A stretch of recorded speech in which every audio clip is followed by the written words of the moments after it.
Everyone, जय हिंद। तो कैसे हो आप सब? होपफुली आप सब बहुत अच्छे होंगे और आपकी दिल्ली पुलिस की तैयारी भी बहुत अच्छी चल रही होंगी। तो आप लोगों ने कल मॉक टेस्ट दे दिया होगा, यानी कि 25 मई 2025 को रोजगार विद अंकित ऐप पर हमें हर संडे को मॉक टेस्ट देना होता है। तो आप लोगों ने दे दिया होगा, मैंने तो दे दिया है। उसी का एनालिसिस मैं आपके साथ शेयर करने वाली हूँ। आप लोगों ने ही मुझे कमेंट करके बोला था कि आप दिल्ली पुलिस का एनालिसिस हमारे साथ शेयर कर दीजिए, तो मैंने आप लोगों के लिए वीडियो लाया है। तो ये वीडियो से आपको काफ़ी ज़्यादा हेल्प मिल जाएगी कि हमें मॉक टेस्ट में हमारा मॉक टेस्ट कैसे सॉल्व करना चाहिए एंड हम कैसे दिल्ली पुलिस में अच्छा स्कोर कर सकते हैं, दिल्ली पुलिस में कैसे सिलेक्शन ले सकते हैं। हमारा जो मॉक टेस्ट जो होता है संडे का, उसे हमें हर संडे देना होता है एंड हर संडे जब हम मॉक टेस्ट देते हैं तो उसका एनालिसिस भी हमें करना उतना ही ज़्यादा इम्पॉर्टेंट होता है। तो मैंने भी दिल्ली पुलिस का मॉक टेस्ट दे दिया है एंड मेरा जो स्कोर रहा है वो अच्छा रहा है। इसके पहले मैंने रोजगार विद अंकित ऐप पर जितने भी मॉक टेस्ट लगाए थे उसमें मेरा कभी स्कोर इतना आया ही नहीं था, बट फर्स्ट टाइम ऐसा हुआ है। कहीं ना कहीं मुझे चेंजेस देखने को मिला है। एंड हाँ, ये जो मेरे मार्क्स आए हैं वो टेक्स्ट में तो हमेशा ही आते हैं, कोई नई बात नहीं है, बट RW पे मेरे जो ये इतने मार्क्स हैं वो फर्स्ट टाइम आए हैं। तो मेरे लिए ये बहुत अच्छी बात है, क्योंकि RW पर अच्छा खासा लेवल, मतलब अच्छे अच्छे क्वेश्चन वो पूछते हैं। CGL के भी उसमें इंक्लूड कर देते हैं, CHSL के भी एंड हेड कांस्टेबल के लिए एंड ड्राइवर वगैरह जो भी दिल्ली पुलिस की जो भी है वो उसमें ऐड कर देते। तो कहीं ना कहीं हमें देखने को मिलते हैं अच्छे क्वेश्चन। फिर दे दिया है तो मेरा स्कोर रहा है 100 में से 75.25। तो मेरा स्कोर अच्छा रहा है। एंड आप सबको बता दूं कि मॉक टेस्ट देना काफ़ी ज़्यादा ज़रूरी होता है। हमारा तो एग्ज़ाम नवंबर या फिर दिसंबर के बीच में कभी भी मतलब हो जाएगा, नवंबर दिसंबर के बीच में। तो हमें हमारी गलती पता चल जाएगी। अगर हमारे इतने अभी नंबर बन रहे तो तब तक तो हमारे 80 प्लस हमारा स्कोर होना ही चाहिए। एंड 80 प्लस में दिल्ली पुलिस में हमारा सिलेक्शन हो ही जाएगा। तो हमें मॉक टेस्ट देना है हर संडे को। हर संडे को देते हो, साथ में अगर बाकी दिन भी अगर आप दे रहे हो तो वेल एंड गुड, कोई दिक्कत नहीं है। मॉक टेस्ट देने से कोई प्रॉब्लम नहीं होती है, बट आप अपना पहले सिलेबस कंप्लीट कर लो, देन उसके मॉक टेस्ट दो, ठीक है। तो मेरा स्कोर रहा है 100 में से 75.25। तो आप सबको पता है कि दिल्ली पुलिस में 4 सब्जेक्ट होते हैं। कंप्यूटर 10 नंबर का होता है। मैथ्स की बात करें तो मैथ्स 15 नंबर का होता है। रीजनिंग 25 नंबर की होती है एंड जीके जीएस का वेटेज काफ़ी ज़्यादा अच्छा होता है, यानी कि जीके जीएस हमारा 50 नंबर का जीके जीएस हमें देखने को मिलता है। तो अगर मैं बात करूँ मेरा जो मैं ये वीडियो आज शूट कर रही हूँ, यानी कि 26 तारीख को शूट कर रही हूँ 10 बजे एंड 11 बजे मैं अपलोड कर दूँगी। तो तब तक का डेटा के हिसाब से मैं आज अभी बात कर रही हूँ। तो कंप्यूटर में मैंने 10 में से 10 अटेम्प्ट किए थे, तो 9 क्वेश्चन सही हुए हैं एंड 1 क्वेश्चन मेरा रॉन्ग हुआ है। रीजनिंग की बात करें तो रीजनिंग 25 में से 25 क्वेश्चन किए थे, 24 क्वेश्चन सही हुए हैं एंड 1 क्वेश्चन मेरा रॉन्ग हुआ है। जो मेरे क्वेश्चन रॉन्ग भी हुए वो बहुत ही ज़्यादा ईजी, यानी सिली मिस्टेक की वजह से हुए। मैथ्स की बात करें तो मैथ्स में मैंने 13 क्वेश्चन टोटल अटेम्प्ट किए थे। 13 में से मेरे 9 क्वेश्चन सही हुए हैं एंड 4 क्वेश्चन मेरे रॉन्ग हुए हैं। 4 क्वेश्चन भी काफ़ी ज़्यादा इजी मेरे रॉन्ग हुए, मैं सिली मिस्टेक करती ही हूँ।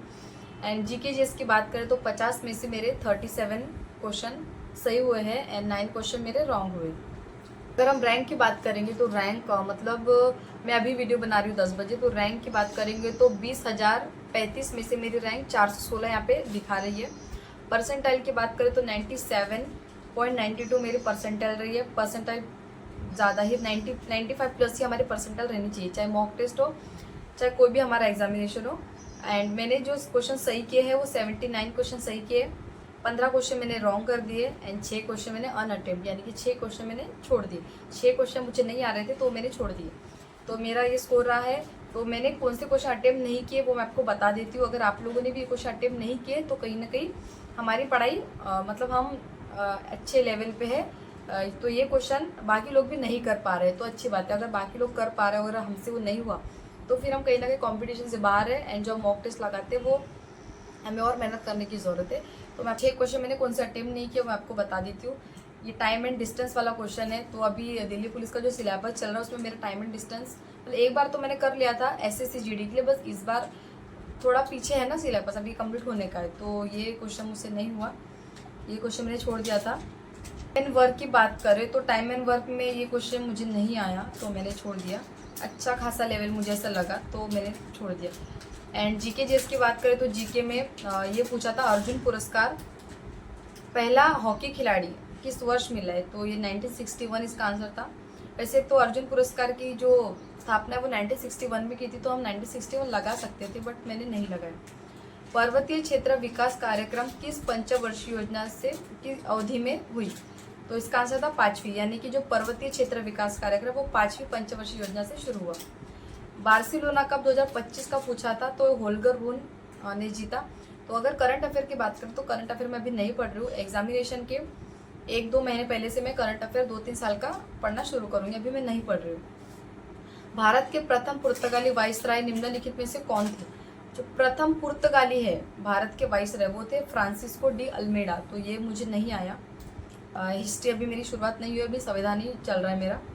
तो ऐसे 6 क्वेश्चंस मैंने अटेम्प्ट नहीं किए, मुझे नहीं आ रहे थे तो मैंने छोड़ दिए। बाकी जीके जिसकी बात करूँ तो मैंने अपनी मर्जी से भी बहुत ज़्यादा इस बार टिक करे हैं। मैं तुक्का वगैरह नहीं लगाती थी कभी, लेकिन मैंने सोचा कि जब कि 0.25 की नेगेटिव मार्किंग है तो जीके जिस में भी थोड़ा ट्राई करके देखते। तो मैंने आज ही मतलब 46 क्वेश्चन अटेम्प्ट किए थे जीके जिस में अभी दिल्ली पुलिस में। तो अगर त्रिभुज की बात करें, इसमें एक मेरा जो क्वेश्चन रॉन्ग हुआ था त्रिभुज वाला, तो ये 9-10 में मुझे कन्फ्यूजन लग रहा था। त्रिभुज के मेरे सही होते बट कभी कभी रॉन्ग हो जाते। तो ये आज जो मैंने जीडी का भी मॉक लगाया था तो जीडी में भी मेरा ये त्रिभुज वाला क्वेश्चन रॉन्ग हुआ है, तो कहीं ना कहीं मुझे त्रिभुज का चैप्टर पढ़ना पड़ेगा। तो मेरा जो नेक्स्ट टारगेट होगा वो होगा 1 वीक का जो टारगेट होगा उसमें त्रिभुज के क्वेश्चन मुझे करने हैं। एंड हाँ, एक और देखो, ये उम्मीदवार है यानी कि परसेंटेज से क्वेश्चन था, इसमें हमें बताना था। तो इसमें वाई का मान पूछा था, यानी कि हमारे टोटल वोट पूछे गए थे। तो मैंने जो डिफरेंस था, यानी कि जो 7% उम्मीदवार वैध मत है, तो 6000 मतों से दूसरा उम्मीदवार हार मतलब सामना करना पड़ा।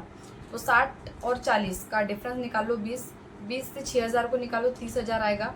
फिर वाई का मान निकालना था, तो वाई 30,000 से हमें वाई का मान मतलब, हाँ मुझे क्वेश्चन आ रहा था बट मैंने ओनली डिफरेंस निकाला उन दोनों का कि कितने मतों से जो फेल हुआ उसका परसेंटेज मैंने निकाला। मैं टोटल नहीं निकाल पाई, मैंने ऑप्शन देखा और मैंने क्लिक कर दिया, तो कहीं ना कहीं मेरी मिस्टेक हुई है। एंड ये वाला एवरेज वाला क्वेश्चन था, तो ये मुझे करना पड़ेगा। मैं एवरेज भी मैंने प्रैक्टिस नहीं की है इस वीक, तो मैं एवरेज की भी अभी प्रैक्टिस करूँगी। तो ये क्वेश्चन गलत हो गया एक। एंड देखो, एक ये एज वाला क्वेश्चन था, तो मेरा आंसर 6 निकला था बट मैंने 8, पता नहीं मैंने 8 कैसे टिक कर दिया। इसका आंसर 6 था और ये मुझे आ रहा था, तो ये भी मैंने रॉन्ग कर दिया। ये भी क्वेश्चन काफ़ी ज़्यादा इजी था, इसमें एक्स एंड वाई की वैल्यू निकालना था और इसका हमें वाई एक्स का प्रतिशत कितना ऐसा पूछा हुआ था। तो ये 20 इसका आंसर था बट मैंने 25 लगाया, तो ये भी कहीं ना कहीं मेरा क्वेश्चन गलत हुआ है। जीके जी इसकी बात देखो, मैथ्स में देख लिया ना मैं कितनी सिली मिस्टेक करती हूँ। मैथ्स से मैं ऐसा भी नहीं बोलूँगी कि मेरा मैथ काफ़ी ज़्यादा वीक है, नहीं, मेरा मैथ अच्छा है। मैं अगर प्रैक्टिस करती हूँ तो मेरा मैथ बहुत अच्छा है और हो जाएगा। मैं 15 में से 15 भी कर सकती हूँ, इतना मुझे समझता है। लेकिन दिक्कत ये है कि मैं सिली मिस्टेक करती हूँ, सिली मिस्टेक की वजह से मैं बहुत ज़्यादा क्वेश्चन रॉन्ग करती हूँ। राजस्व घाटे से क्वेश्चन था, राजस्व घाटे यानी कि इकोनॉमिक्स से क्वेश्चन था। राजस्व घाटे को कम करने के लिए सरकार निम्नलिखित में से कौन सा उपाय अपना सकती है? इसका आंसर था टैक्स रिफॉर्म्स यानी कि कर सुधार, बट मैंने क्या इंक्रीजिंग मनी सप्लाई, गलत हो गया मेरा। एक था रोगियों के दांत देखने में दंत चिकित्सकों द्वारा प्रयोग दर्पण, यानी कि जब हम डेंटिस्ट के पास जाते हैं तो वो जो मिरर कौन सा यूज करते हैं हमारे दांतों के लिए, तो कॉनकेव होगा। तो कॉनकेव तल पर एक गोलाकार दर्पण है जिसके उभरे हुए तल पर पॉलिश की होती है और अंदर का तल परावर्तक होता है, ठीक है। तो इसका आंसर था कॉनकेव, याद रखना है। एंड कबड्डी वाला पूछा था, मतलब खेल में पूछा था, कबड्डी में एक सुपर टैकल तब होता है जब एक रेडर डैश या उससे कम डिफेंडर के साथ पकड़ा जाता है या स्वयं आउट हो जाता है या आउट घोषित कर दिया जाता है। तो इसका आंसर होगा 3। तो ये क्वेश्चन मतलब मैंने कभी नहीं पढ़ा, मतलब मैंने कभी सुना ही नहीं था, तो ये क्वेश्चन रॉन्ग हो गया। एक और था, भारतीय संविधान के किस अनुच्छेद की विवेकाधीन शक्ति के तहत भारत के सर्वोच्च न्यायालय ने यौन कार्य को पेशे के रूप में मान्यता दी है? शायद करंट अफेयर का हो सकता है। इसका आंसर था 142 आर्टिकल, बट मैंने 143 किया। एंड ये पूछा था जनसंख्या घनत्व, हमारे जो भारत देश है उनके पड़ोसी देशों में सबसे ज़्यादा जनसंख्या घनत्व किस देश का है? तो इसका आंसर था बांग्लादेश, बट मैंने सोचा चीन का पॉपुलेशन तो ज़्यादा है और हमारे पड़ोसी देश में चीन, तो मेरा आंसर ये रॉन्ग हो गया। इसका आंसर था बांग्लादेश। एक और था, चमगादड़ रात में अवरोधों की दूरियां, दिशाएं, स्वभाव एवं आपाम का पता लगा सकते हैं, यह किन तरंगों के परावर्तन के कारण संभव है? इसका आंसर था ultrasonic waves from the bat, यानी कि चमगादड़ों से उत्सर्जित पराश्रव्य तरंग। बट मैंने लगाया सुपरसोनिक वेव, ये मैंने तुक्का लगाया था, ठीक है, ये रॉन्ग हो गया। सल्फ्यूरिक एसिड के घने सफेद और पीले बादलों से कौन सा ये ग्रह बना हुआ है? इसका आंसर था शुक्र। मैंने लगाया बृहस्पति, मैंने सोचा पीले रंग का तो बृहस्पति होता है, तो मैंने पीले बृहस्पति लगा दिया, बट इसका आंसर था शुक्र, ठीक है। एंड ये था हाल ही में यूनेस्को के विश्व स्मृति रजिस्टर में भारत के किन साहित्यिक कृतियों को शामिल किया गया है? तो ये भी करंट अफेयर से था, मैंने सोचा रामायण में भारत क्या होगा, बट इसका आंसर था भगवत गीता और नाट्य शास्त्र, ये करंट अफेयर से था। तो हाँ, करंट अफेयर से तो हमारे क्वेश्चन रॉन्ग होने ही है, बिकॉज मैं अपनी बात करूँ तो मैं करंट अफेयर नहीं पढ़ूँ, इसलिए मेरे रॉन्ग हो जाते हैं। भारत में बाबा बुदान पहाड़ियों पर किसकी खेती शुरू की गई थी? तो इसकी आंसर था कॉफी, ये भी मैंने तुक्का लगाया था, मैंने बाबा बुदान की पहाड़ी आज तक पढ़ी नहीं है इसका आंसर। एंड हाँ, कंप्यूटर में 9 क्वेश्चन सही हुए थे एंड 1 क्वेश्चन मेरे रॉन्ग हुआ था। कंप्यूटर में कौन से क्वेश्चन मेरे रॉन्ग हुए थे मैं आपको बताती हूँ। इंटरनेट पर वेब सर्वर में आपके पीसी में, यानी पीसी हमारा मतलब कंप्यूटर में, फाइल ट्रांसफर करने की प्रक्रिया का वर्णन करने के लिए निम्नलिखित में से किस शब्द का उपयोग किया जाता है? इसका आंसर था डाउनलोडिंग, बट मैंने लगाया अपलोडिंग। अगर इस डिटेल में पढ़ेंगे तो इंटरनेट पर वेब सर्वर से पीसी में फाइल ट्रांसफर करने की प्रक्रिया डाउनलोडिंग कहलाती है। क्लाइंट से सर्वर तक डेटा ट्रांसफर की प्रक्रिया अपलोडिंग कहलाती है। अच्छा, क्लाइंट से सर्वर तक डेटा ट्रांसफर करेंगे तो अपलोडिंग होगा, और इंटरनेट पर वेब सर्वर से पीसी में ट्रांसफर करेंगे तो अपलोडिंग होगा। तो इतने क्वेश्चन मेरे रॉन्ग हुए हैं एंड मैंने कौन से अटेम्प्ट नहीं किए वो मैं आपको बता दिए। तो अगर मेरे रॉन्ग की बात करें तो बहुत ज़्यादा इजी क्वेश्चन मैंने रॉन्ग कर दिए। मैथ्स के तो काफ़ी ज़्यादा इजी क्वेश्चन थे, जो 10th लेवल क्वेश्चन होते वही से, उससे भी लो ही इसमें पूछे गए थे 1-2 क्वेश्चन। एज वाला एंड 1% वाला क्वेश्चन बहुत इजी था, तो ये मैंने रॉन्ग कर दिया, यानी कि 2। तो मेरे मैथ्स में 11 क्वेश्चन सही हो सकते थे, बट मैंने 9 ही क्वेश्चन सही कर पाई, रॉन्ग कर दिए मैंने। तो आपको याद रखना है कि आपको क्वेश्चन रॉन्ग नहीं करने, मेरे जैसे सिली मिस्टेक नहीं करनी है। हाँ, अगर मैं एक बार सिली मिस्टेक करती हूँ तो नेक्स्ट मॉक में मैं कहीं ना कहीं उसे ठीक करने की कोशिश पूरी तरीके से करती हूँ। तो आपको भी ध्यान रखना है, आपको क्वेश्चन रॉन्ग नहीं करने।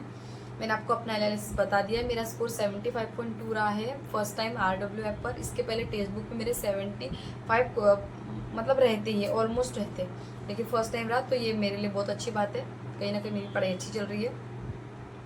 तो अगर आपको मेरा वीडियो पसंद आया होगा तो लाइक शेयर कर देना एंड कमेंट करके बता देना आपका स्कोर, एंड आपको वीडियो पसंद आएगा फिर भी बता देना। एंड जो भी मेरे चैनल पे नहीं जुड़े हैं वो प्लीज़ मेरे चैनल को सब्सक्राइब कर देना। ऐसे ही आपको मैं एनालिसिस शेयर करती रहूँगी। जय हिंद।